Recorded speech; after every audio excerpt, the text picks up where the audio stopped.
Good morning students. ये video मैं गुड़गांव हरियाणा के स्टूडेंट्स के लिए बना रहा हूँ। जो कोर्स आप करना चाहते हैं उसके स्पेशलाइजेशन को डिटेल डिस्कस करेंगे। About the best companies, top salaries, उसके बारे में डिस्कस करेंगे। अबाउट दी मोर एजुकेशन, जो हमारी क्लासेस चलती है मोर एजुकेशन के नाम से, उसको डिस्कस करेंगे। अबाउट दी बेस्ट कॉलेज जो आपके लिए हो सकती है उसको डिस्कस करेंगे। उसके लिए चैनल को सब्सक्राइब कर लीजिए, बेल आइकन हिट कर लीजिए, जिससे आपको रेगुलर अपडेट्स मिलते रहेंगे। बाकी की इंफॉर्मेशन हमारे सर आपको देंगे। Thank you.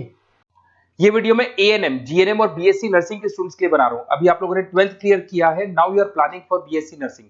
देखो, बहुत डिटेल में अपन डिस्कस करेंगे job opportunities, government, private, other options, वो सारे डिस्कस करेंगे। अब्रॉड में और इंडिया में कैसे जॉब मिल सकती है, और बहुत डिमांडिंग कोर्स है, पूरा डिटेल में अपन डिस्कस करेंगे। इसके अंदर जो आपका एएनएम और जीएनएम है, ये डिप्लोमा कोर्स होता है, और जो नर्सिंग, बीएससी नर्सिंग, ये आपका डिग्री कोर्स होगा। तो इसको अपन डिटेल में डिस्कस करेंगे। जॉब अपॉर्चुनिटीज इंडिया में कौन सी है, अब्रॉड में कौन सी है, और ग्लोबल लेवल पे कौन से एग्जाम्स लगते हैं, जिससे यूएस में, यूएई में, कनाडा में आपकी जॉब लग सकती है, इसको डिस्कस करेंगे। थोड़ा सा मैं बता देता हूं। बेसिकली गवर्नमेंट ऑफ इंडिया ने बताया है 2027 तक मशीनें करेंगी काम। 42% जो है आर्टिफिशियल इंटेलिजेंस और मशीन लर्निंग से काम होगा। तो आप ये मान के चलो, जो भी कोर्स आप करने वाले हो, इसमें आर्टिफिशियल इंटेलिजेंस और मशीन लर्निंग को इंटीग्रेट करके चलना, क्योंकि इसकी जबरदस्त डिमांड आने वाली है। एआई/एमएल की नॉलेज आपको भी होनी चाहिए। अगर यहाँ पे देखिए, फास्टेस्ट ग्रोइंग जॉब, बहुत सारी जॉब्स आने वाली है। बिग डेटा, फिनटेक, एआई/एमएल, बहुत सी जॉब्स जाने वाली है। Fastest declining job, post office clerk, bank teller, data entry, cashier. आज कैश डिपॉजिट होता है बैंक में एटीएम से, एटीएम से विड्रॉल होता है, पासबुक मशीन से अपडेट होती है। तो बहुत सारी जॉब्स जाने वाली है और आने वाली है। तो एआई/एमएल को इंटीग्रेट करके चलना, इसकी डिमांड हमेशा रहेगी। मेरा क्लासेस चलता है ऑनलाइन, ऑफलाइन, रिकॉर्डेड, तीनों मोड पे मैं क्लासेस ले रहा हूँ। मुंबई में मैं पढ़ा रहा हूँ, जयपुर में पढ़ा रहा हूँ।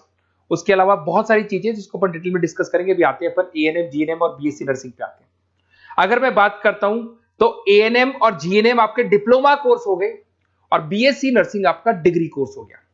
एएनएम आपका 2 साल का कोर्स है, जीएनएम आपका 3-3.5 साल का कोर्स है, और अगर मैं बीएससी नर्सिंग की बात करता हूं तो 4 साल का कोर्स है। इसके अंदर अगर आप एएनएम की बात करें तो 12+2 आर्ट साइंस किसी भी बैकग्राउंड से कर सकते हैं। अगर आपको जीएनएम करना है तो उसके लिए साइंस कंपल्सरी, और आपको बीएससी नर्सिंग करना है तो आपके पास फिजिक्स, केमिस्ट्री, बायो होना चाहिए, और इंग्लिश तो कंपल्सरी रहेगा ही रहेगा। एंट्री लेवल पे फटाफट आपको जॉब लगानी है, एएनएम कर लो। मिडिल लेवल पे आपको जीएनएम करना चाहिए, बट अगर डिटेल में जाना चाहते हो, अच्छी कैरियर अपॉर्चुनिटीज प्लान कर रहे हो, तो आपको बीएससी नर्सिंग करनी चाहिए। अगर मैं बात करता हूँ, बेसिक हेल्थ केयर का जॉब मिलेगा यहाँ पे, जनरल नर्सिंग का जॉब मिल जाएगा, और वहां पे एडवांस लेवल पे, किसकी बात कर रहा हूँ, बीएससी नर्सिंग में एडवांस लेवल पे मिल जाएगा।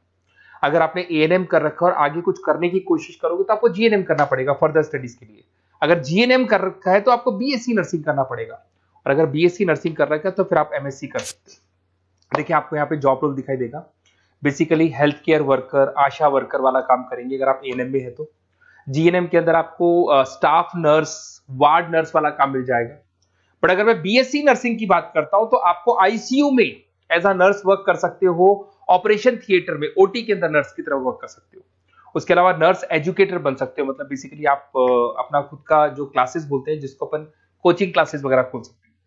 अगर मैं वर्क एरिया की बात करता हूं तो हेल्थ, यहाँ पे आपको आंगनबाड़ी वगैरह में जॉब मिलता है।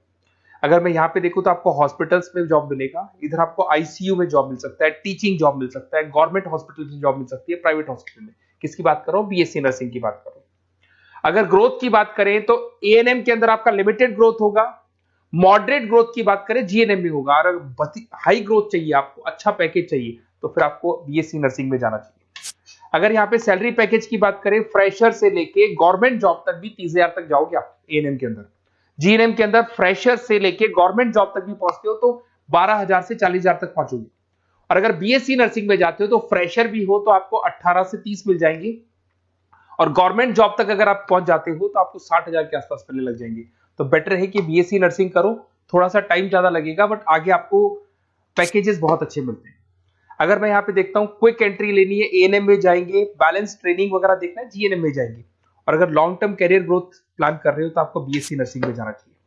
अगर मैं गवर्नमेंट सेक्टर की बात करता हूं तो एम्स में आपका जॉब लग सकता है, उसके बाद में आपका स्टेट गवर्नमेंट में जॉब लग सकता है, इंडियन रेलवे में आपका जॉब लग सकता है, इंडियन आर्मी में जॉब लग सकता है आपका। उसके बाद में पीएचआई, सीएचसी में जॉब लग सकता है, आंगनबाड़ी सेंटर्स में जॉब लग सकता है। और कैटेगरी वाइज एएनएम का एएनएम वाला जॉब लगेगा, जीएनएम का जीएनएम वाला लगेगा, बीएससी नर्सिंग का जो थोड़ा सा हाई लेवल पे जॉब लगेगा। उसके बाद में अगर मैं प्राइवेट सेक्टर की बात करूं, Apollo hospital, Fortis, Manipal, CK Birla, सब में जॉब लग सकती है। तो सारे ऑप्शंस आपके पास रहेंगे, आईसीयू, स्टाफ केयर वगैरह बहुत सारी जॉब्स है। एएनएम जीएनएम की कैटेगरी वाइज जॉब लगेगा आप लोग का। अगर मैं बात करता हूं एनजीओस की, तो इसमें health care India, red cross society, UNICEF, WHO, यहां पे आपकी जॉब लग सकती है और वो कैटेगरी वाइज आपका जॉब लगेगा। अगर मैं सेक्टर्स की, अदर सेक्टर्स की बात करता हूं, तो आपके पास एक ऑप्शन है, अगर आपने बीएससी नर्सिंग कर रखा है तो टीचिंग असिस्टेंट बन सकते हैं आप, क्लिनिकल इंस्ट्रक्टर बन सकते हैं।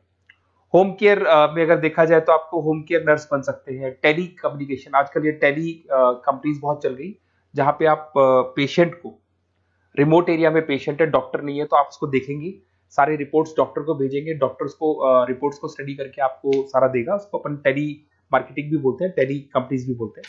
तो ये ऑप्शंस भी अवेलेबल है। अगर देखा जाए तो बीएससी नर्सिंग करने के बाद में आपकी गवर्नमेंट जॉब लग सकती है। गवर्नमेंट जॉब के लिए अगर आपको यूएई जाना है, उसके लिए अलग एग्जाम होगा, यूके कनाडा के लिए अलग एग्जाम होगा, और अगर आपको दुबई जाना है तो दुबई का अलग एग्जाम होगा। तो देखते हैं अपन। अगर मैं बात करता हूं नेशनल काउंसिल एग्जामिनेशन, ये जो एग्जाम है ये यूएसए के लिए है। इसके अंदर आपका बीएससी नर्सिंग होना चाहिए, टॉफिल का एग्जाम भी आपका क्लियर होना चाहिए, और एग्जाम फॉर्मेट में ऑप्शन बेस्ड क्वेश्चंस आते हैं, 75 से लेके 145 तक क्वेश्चन रहते हैं। और इसका जो कॉस्ट आता है, बेसिकली एग्जाम का जो पेपर का कॉस्ट आता है, $200 का कॉस्ट आएगा। और इसको क्लियर करने के बाद वो यूएसए और कनाडा में आपकी जॉब लग सकती है। अगर मैं बात करता हूँ दुबई के लिए, अगर आपको एग्जाम देना है तो DHA एग्जाम लगेगा आपका, दुबई हेल्थ अथॉरिटी करके एग्जाम लगता है। इसके अंदर आपका बीएससी नर्सिंग कंप्लीट होना चाहिए, 2 इयर्स का आपका एक्सपीरियंस होना चाहिए। एमसीक्यूज पेपर आएगा और $170 का आपका कॉस्ट आता है इसको पेपर को देने का, और ये वैलिड होगा दुबई हॉस्पिटल्स में। तो दुबई अगर जाना है तो ये एग्जाम आपको देना चाहिए। अगर यूएई का प्लान कर रहे हो, आबू दुबई का प्लान कर रहे हो, तो आपको HAAD करके एग्जाम है, ये देना होगा। वही आपका बीएससी नर्सिंग और 2 इयर्स का एक्सपीरियंस चाहिए। ऑप्शन बेस्ड पेपर आएगा, 170 से लेकर $200 तक का इसका कॉस्ट पड़ता है। देखिए, अगर आपको बेस्ट कॉलेज देखना है नर्सिंग से रिलेटेड, तो आप मेरे को इस नंबर पे व्हाट्सअप कर सकते हैं या कॉल कर सकते हैं। तो मैं आपसे पूरा डिटेल में डिस्कस करूंगा, अपना नेम, नंबर, सिटी सब कुछ डाल के छोड़ दो और अपन डिटेल में डिस्कस करते हैं। और अगर कोई भी कॉलेज से रिलेटेड डाउट है तो मैं आपसे डिस्कस करूंगा। Okay, best of luck.